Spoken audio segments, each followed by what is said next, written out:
Hai semua, selamat datang di Biro Investigasi. Apa yang saya bagikan pada Anda hari ini adalah kisah tragis yang terjadi di Jepang. Menceritakan tentang seorang gadis bernama Yuka Takaoka, lahir di China pada tahun 1998. Ibunya adalah orang China, ayahnya adalah orang Jepang. Ketika Takaoka Yuka berumur 2 tahun, dia kembali ke Jepang bersama orang tuanya. Ketika tiba di Jepang, ibunya bekerja sebagai perawat. Ayahnya bekerja sebagai karyawan perusahaan. Takaoka Yuka adalah satu-satunya anak perempuan di keluarganya. Hidupnya stabil dan bahagia. Menurut ingatan tetangga, Takaoka Yuka terlihat sangat cantik dan juga pintar. Dia hanya memiliki satu kekurangan kecil, yaitu tidak terlalu suka bertegur sapa dengan orang lain. Ketika dia berusia 18 tahun, Takaoka Yuka sama dengan gadis biasa lainnya, belajar untuk masuk kuliah. Dia diterima di jurusan keperawatan di Universitas Tokyo.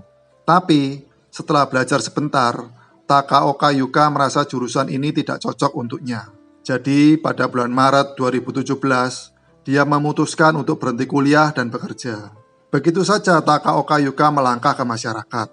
Pada awalnya, Takaoka Yuka merasa menemukan keahliannya. Dia bekerja menjadi resepsionis sekolah swasta dan mengundurkan diri setelah bekerja beberapa bulan di sana. Pada tahun 2018, dia bekerja di sebuah bar di Shinjuku dan menjabat sebagai manajer bar. Di bar inilah Takaoka Yuka bertemu dengan tokoh utama pria dalam cerita ini, yaitu Liu Yue. Liu Yue bekerja sebagai penerima tamu di bar itu. Pada bulan Oktober tahun 2018, Liu Ye datang ke bar tempat Takaoka Yuka bekerja untuk minum. Kedua orang itu mengobrol sebentar, sepertinya berkenalan. Lalu mereka saling berkomunikasi melalui Twitter, dan komunikasi mereka cukup intens. Lalu pada Maret 2019, malam hari Takaoka Yuka dan teman-temannya tanpa sengaja masuk ke klub di mana pria-pria penerima tamu ini bekerja. Liu Ye dan teman-temannya kebetulan ada di sini bersama yang lainnya. Mungkin itu karena layanan Liu Ye sangat bagus sejak dulu. Takaoka sering masuk dan keluar di tempat Liu Ye berada. Di klub itu untuk mencari hiburan. Dan secara bertahap jatuh cinta pada Liu Ye. Untuk memberi Liu Ye performa kerja yang bagus, setiap kali Takaoka Yuka pergi ke klub, dia paling sedikit membayar 50.000 yen. Paling banyak 60.000 yen. Berkat dukungan dari Takaoka Yuka, Liu Ye langsung mendapat peningkatan yang pesat, mencapai peringkat 3 untuk penjualan pada bulan Mei tahun 2019. Bahkan dia mencapai tata tertinggi untuk penjualan secara umum. Klub ini memiliki aturan, tidak memperbolehkan anggota mereka menjalin hubungan dengan pelanggan atau berhubungan dengan orang lain. Untuk menghasilkan lebih banyak uang di klub, semua dituntut untuk memberikan pelayanan paling intim sekalipun. Tapi harus menolak jika mulai ada perasaan antar sesama. Liu Ye tahu tentang itu. Takaoka Yuka memiliki perasaan padanya. Meskipun dia tahu aturan di klub, tapi demi mempertahankan pelanggan besarnya, Liu Ye masih terus menemani Takaoka Yuka. Mereka pergi ke kafe kucing untuk minum kopi, menonton film, dan lain sebagainya. Terhitung sejak April 2019, mereka mulai berhubungan 2-3 kali seminggu. Tindakan Liu Ye ini membuat Takaoka Yuka tenggelam dalam pesonanya. Namun tingginya konsumsi di klub dengan penghasilan Takaoka Yuka yang biasa-biasa saja, dia tetap bisa mendukungnya. Dan Liu Ye juga merawatnya dengan baik, membuatnya percaya bahwa Liu Ye adalah kekasihnya. Liu Ye juga tidak menyangkal ini. Untuk dapat mempertahankan hubungannya dengan Liu Ye, dia juga pergi ke klub lain untuk jual diri. Pada saat yang bersamaan, dia juga menjadi gadis pendamping, menemani banyak pria untuk perjalanan bisnis dan lain sebagainya. Jadi, dia bisa dengan cepat mendapatkan penghasilan yang tinggi, dan kemudian pergi menemui Liu Ye untuk menghabiskan uangnya. Memberikan dukungan sepenuhnya agar penjualannya stabil. Menjual diri dan menjadi wanita pendamping sebenarnya bukan sepenuhnya keinginan Takaoka Yuka. Jadi terkadang dia juga merasa tertekan. Alasan dia bertahan adalah untuk mendukung Liu Ye. Hingga pada bulan September, Liu Ye akhirnya berhenti bekerja di klub itu. Dan kedua orang itu akhirnya hidup bersama. Takaoka Yuka menanggung semua biaya hidup dari hubungan mereka. Juga masih bekerja sebagai gadis pendamping. Suatu ketika, dia menemani tamu untuk pergi ke luar negeri selama beberapa hari. Pria itu memberinya 2 juta yen. Setelah mendapatkan uang itu, dia ingin membeli sebuah rumah. Karena mempertimbangkan masa depan mereka, dia memilih tempat yang dekat dengan tempat mereka berdua bekerja. Sebuah apartemen di Shinjuku, Tokyo. Dia membayar uang muka 1 juta yen, lalu harus membayar uang sewa sebesar 110.000 yen setiap bulan. Semua tanpa terarah ke sesuatu yang Takaoka Yuka harapkan. Sekarang dia dan Liu Ye bisa hidup bersama sebagai keluarga kecil. Hidupnya bisa menjadi lebih bahagia. Sedangkan Liu Ye, walau Takaoka Yuka memperlakukannya dengan sangat baik, selalu mengutamakannya, tapi dia tidak bisa melakukan hal yang sama untuknya, mengabaikan tamu-tamunya yang lain dan mengabaikan pekerjaan. Pada tanggal 20 Mei 2019, bagi Takaoka Yuka, hari ini adalah hari yang tak terlupakan. Karena pada hari itu, dia mendapatkan kunci apartemennya, membeli beberapa perkakas rumah bersama dengan Liu Ye, dan menghabiskan waktu di rumah bersama dengannya. Meskipun di apartemen, sebagian besar waktu Liu Ye hanya dihabiskan untuk tidur dan bermain ponsel. Namun bagi Takaoka Yuka, ini adalah awal dari kehidupan mereka bersama. Tanggal 21 Mei, seorang teman memberitahu Takaoka Yuka bahwa dia melihat Liu Ye berada di sebuah hotel dan menyewa kamar dengan banyak gadis. Setelah mendengar kabar itu, Takaoka Yuka langsung menghubungi Liu Ye. Liu Ye menerima panggilan masuk itu. Dia tidak menyangkal fakta bahwa dia menyewa kamar dengan gadis-gadis. Namun dia menjamin bahwa tidak ada hubungan yang seperti itu di antara mereka. Setelah mendengarkan hal ini, Takaoka Yuka merasa sangat sakit hati, merasa sangat sedih. Liu Ye mengaku jika dia pergi berkencan dengan gadis-gadis lain, dia harus memberitahu diri sendiri dan berharap jika Liu Ye tidak akan membohongi dirinya. Siang hari tanggal 22 Mei, Takaoka Yuka pergi bekerja seperti biasanya, sampai jam 6 pagi pada tanggal 23. Setelah pulang ke rumah, setelah bekerja, tepat ketika tiba di rumah, Takaoka Yuka menelepon seorang rekan dari bar sebelumnya. Dia bercerita padanya tentang masalah hubungannya dengan Liu Ye baru-baru ini, bahwa mereka semakin jauh. Liu Ye juga sering bermain dengan gadis-gadis lain. Hal itu membuat mereka sering bertengkar.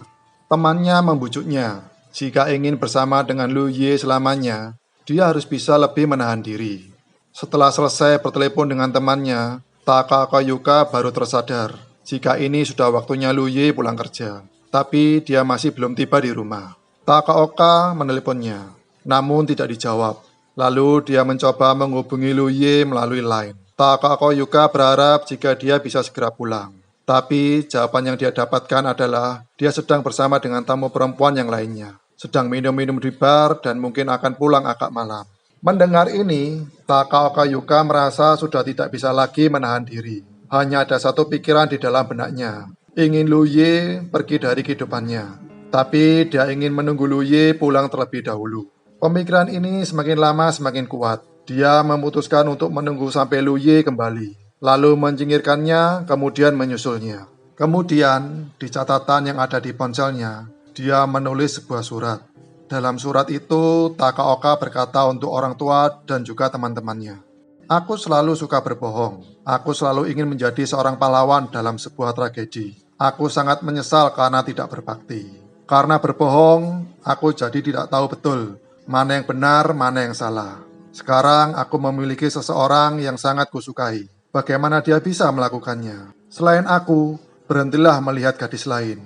Aku hanya memikirkan satu hal, dan itu adalah membuatnya menghilang dari dunia ini."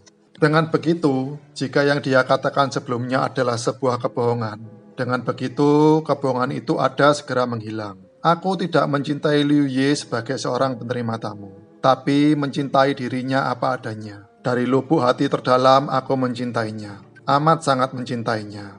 Walau dia hanya memperlakukan aku sebagai sebuah mesin ATM berjalan, tidak menghormati apa yang kukatakan. Tapi hanya dengan tidak ada dia di sini, kata-kata ini seolah menjadi kenyataan. Setelah menulis surat itu, Takaoka Yuka menunggu di dalam apartemen, menunggu Liu Ye pulang. Sampai kira-kira pukul 3 sore, Liu Ye akhirnya pulang. Dua orang bersama dalam ruangan yang tertutup tirai yang mereka beli bersama sebelumnya. Mengobrol sebentar, lalu Liu Ye dengan hanya mengenakan celana dalam tidur lebih dulu. Ketika Liu Ye sudah tertidur, Takaoka bergegas pergi ke dapur dan mengambil sebuah alat yang tadi sudah dia beli. Lalu kembali ke kamar dan langsung menusuk Liu Ye yang sedang tertidur lelap. Agar tidak mendapatkan perlawanan dari Liu Ye, Takaoka duduk di atas tubuh Liu Ye, membuat pria itu terbangun dari tidurnya. Dia mencubit Takaoka dengan kedua tangannya untuk menghentikannya. Dia juga memohon padanya, "Aku akan selalu bersamamu. Masalah hari ini, aku tidak akan memberitahukannya pada polisi. Tolong, bantu panggil ambulan untukku." Namun, saat ini sepertinya Takaoka sudah kehilangan akal sehatnya. Tidak peduli walau Liu Ye berkata bahwa dia menyukainya dan berusaha membujuknya. Namun, Takaoka sudah seperti lupa diri. Liu Ye dengan enggan berlari menuju pintu. Takaoka Yuka meraih celana dalamnya dan berteriak, "Jangan pergi." Liu Ye memanfaatkan kesempatan ini, pukul wajah Takaoka Yuka dengan sekali pukulan dan menendangnya pergi. Pada saat ini, lensa kotak Takaoka Yuka terjatuh. Dia kembali ke kamar dan memakai kacamata. Dia mengambil ponsel dan juga rokok lalu mengejarnya. Liu Ye naik ke lift ke lantai pertama. Setelah itu, karena kekurangan energi, dia terjatuh di lobi lantai pertama. Takaoka Yuka mengejar menuruni tangga, melihat ekspresi kesakitan pria itu. Pada saat ini, dia mulai menyesal dan segera menelpon polisi untuk menyerahkan diri, juga menghubungi ambulan. Untuk kasus ini, jaksa mengatakan walau terdakwa dengan sukarela menyerahkan diri ke kantor polisi, namun dalam proses penyelidikan dan pengumpulan bukti, terdakwa yang sedang dalam proses pengajaran masih merokok, bahkan beberapa kali berciuman. Liu Ye telah jatuh ke tanah. Hal ini menunjukkan bahwa dia tidak bangun pada saat itu. Adapun laporan pada polisi adalah karena orang yang lewat melihat Liu Ye terkapar di atas lantai dan berteriak. Yuka Takaoka mengira orang yang lewat sudah memanggil polisi. Dia merasa akhir tidak boleh menjadi seperti ini. Itulah sebab akhirnya dia membuat laporan pada polisi. Tentu saja sebenarnya seperti apa kondisi hati Takaoka pada saat itu. Kami sudah tidak bisa lagi menyelidikinya. Polisi langsung membawa Takaoka. Liu Ye juga langsung dikirim ke rumah sakit. Untungnya Liu Ye bisa diselamatkan. Dokter yang merawat berkata, tingkat keberhasilan penyelamatan saat itu kurang dari 20%. Meskipun hatinya rusak parah dan tidak bisa minum untuk waktu yang lama. Setelah melakukan penyembuhan diri, Liu Ye akhirnya muncul di Twitter, mengganti nama samaran menjadi Ponik, kembali bekerja di klub sebagai penerima tamu. Liu Ye berkata, dia tidak membenci Takaoka Yuka. Dia berpikir bahwa dia sudah menjalani profesi itu lama setahun, hingga akhirnya bisa sampai pada titik ini, semua karena Takaoka Yuka. Tapi dia sejak awal tidak pernah membalas perasaannya. Itulah sebab akhirnya terjadi hal ini. Dia juga bertanggung jawab atas kejadian ini. Setelah terdakwa Takaoka Yuka ditangkap, dia menulis surat permintaan maaf pada Liu Ye. Dalam surat itu dia berkata, cinta untuknya melebihi cintanya pada dirinya sendiri, dan malah meninggalkan pengalaman menyakitkan untuknya. Mulai saat ini dia berjanji untuk tidak mendekatinya lagi. Dia juga tidak akan muncul di tempatnya bekerja. Pada waktu yang bersamaan itu, Takaoka Yuka membayar uang damai untuk Liu Ye sebesar 5 juta yen. Liu Ye juga melaporkan pada pengadilan agar meringankan hukumannya. Pada bulan Oktober 2019, Takaoka Yuka dibebaskan dengan jaminan. Dia memperoleh sertifikat keperawatan melalui studi sekolah. Dia bangkit dan berharap dapat menggunakan pusat pengenalan kegiatan ketenagakerjaan di masa depan dan bekerja di bidang keperawatan. Dia bekerja keras untuk membayar dosa-dosanya, hingga akhirnya dia kembali pada masyarakat. Pada tanggal 3 Desember 2019, sidang pertama kasus ini, korban Liu Ye berkata, jika bisa dia berharap Takaoka tidak hidup dengan membayar dosa-dosanya, tapi dia berharap agar Takaoka bisa hidup normal. Pada tanggal 5 Desember 2019, hari persidangan terakhir di pagi hari, Liu Ye berkata bahwa dia berharap Takaoka bisa hidup dengan bahagia, disayangi oleh keluarganya, dan tidak lagi bertemu dengan pria seperti dia. Pada akhirnya, terdakwa Takaoka Yuka dijatuhi hukuman 3 tahun 6 bulan penjara. Sejauh ini, kasus ini pun berakhir. Sebenarnya, jatuh cinta itu adalah dua orang yang saling menghormati, dengan kesetaraan, dengan tanpa kehilangan jati diri. Yang didapat adalah cinta yang sehat. Semoga semua orang bisa jatuh cinta, dengan tanpa melupakan dirinya sendiri. Tentang kisah ini, apa pendapat kalian? Sekian untuk kisah hari ini. Sampai jumpa di lain waktu.